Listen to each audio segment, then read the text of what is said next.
When I went to buy a car a couple of months ago, during the process, I kept walking out of the room and making a phone call. I called him. This is Rob. And I shouted, no! Yes. We ended up getting it anyway. But Rob is here to talk about how to buy a car without getting screwed. Please welcome Rob.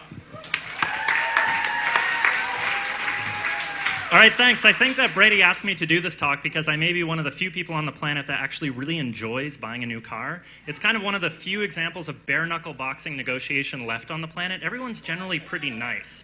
So the first thing that I want to talk to you about is give yourself a lot of time. The dealerships are counting on you being rushed, on you not having enough time. Give yourself at least 2 weekends. This is going to give you enough time to pick out a car and go through a couple rounds of negotiation with a dealership. The very first thing you're going to do is you're going to go to your bank and you're going to get a loan from your bank. This is going to do a few things. While it is very possible that you might get a better deal from the dealership, it is unlikely. And getting a deal from the bank, you'll know how much you have, you'll know the rate that you're going to walk in on, and you're not going to have to rely on the dealership at the end when everything's all figured out to get you the money. So what do you do with your old car? Don't sell it to the dealership you're buying a car from. They've got you up against the wall. There's absolutely no reason why they should give you a good deal on this car. They're looking to make $1,200 to $1,800 selling it to someone who's then going to sell it to someone else. Sell it on Craigslist. Donate it. Sell it to a friend. Basically, anything you can do is better than selling it to them.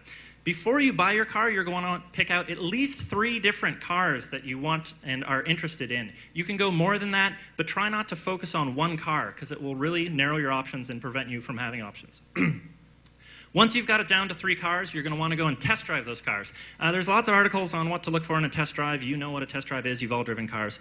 Go out, play around with them, see what you like. Once you've test driven it and you've picked the car that you want, go home. Don't buy a car when you test drive it. Whatever they say, they could promise you sun, moon, and the stars, go home. Pick out the exact model you want, make 2 lists.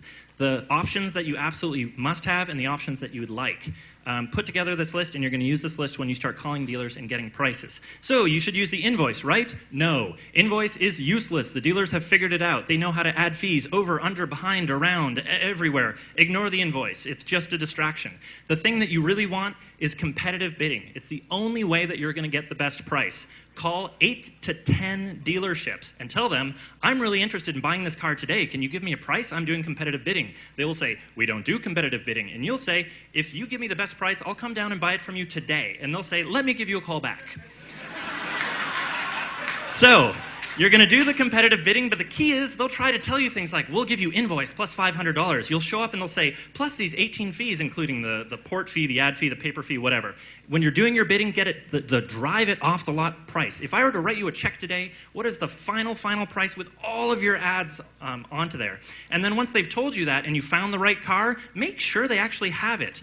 They probably don't. Ask for the VIN number. Ask them to walk you through all of the things on that car. Okay, so you've got the car, you've got the price, you show up at the dealership, you're ready to buy the car. What are you going to do? You're going to leave. Why? Because something will have gone terribly wrong. Oh, we're terribly sorry, we don't have that car. Somebody just picked it up. It turns out there's a gold nugget in the back seat and we have to charge you another $1,000. You say, I'm sorry, I thought we had a deal. It's a shame I'm not going to be buying a car from you today. So you leave. Then you call around to a number of different places. Maybe that person comes to their senses and gives you the original deal. You go back. They're going to try to wear you down. Bring a friend, bring a picnic lunch, bring a game, bring some patience, and don't be afraid to go off and grab a cup of coffee if you have to.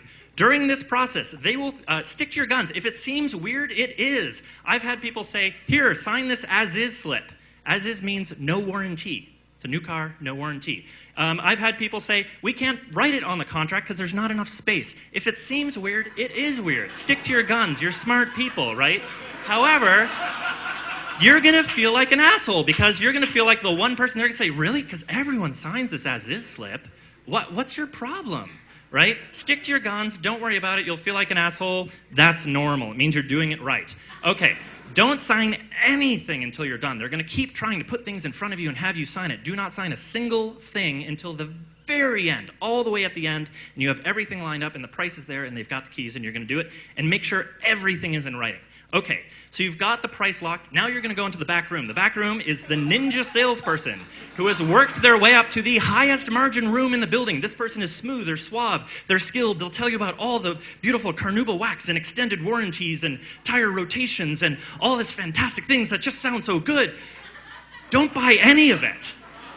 You wouldn't stock up on candy at a movie theater to go home.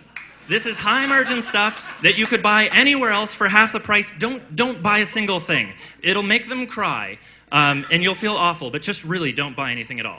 Okay, so in recap, and I have 2 full slides of this, the same thing. Give yourself time. Take 2 full weekends to buy a car. It's going to take time. Just set it aside. You might not need it, but if you do, you have it. Sell your used cars separately. Get competitive bids literally from 8 to 10 dealerships for the final price. Walk out when the deal changes. You could go get coffee. It'll freak them out, and they'll try to tackle you at the door, but literally walk out. And don't buy any extras. You can get them from an insurance company, from a local car repair shop. There's lots of extra places you can get all that fancy stuff. Thank you very much.